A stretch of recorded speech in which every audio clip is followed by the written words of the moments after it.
皆さんと一緒に考えていきたいと思います。私たちはそう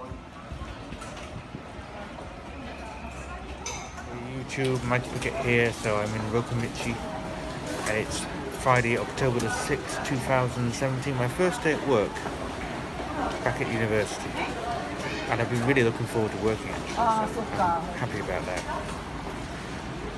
But it's really rainy. You can never capture the rain on video, but I tried to. But yeah, it's really bucketing it down. But yeah, I'm quite happy because I like teaching, I really do. So I'm happy to be back.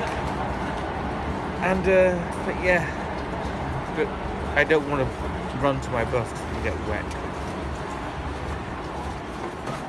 But I did see something interesting today. I saw a warning at my local station. JR Kirby Line told me that trains will stop due to cabin trouble. And I wonder what cabin trouble might be. Anyway, here, bye.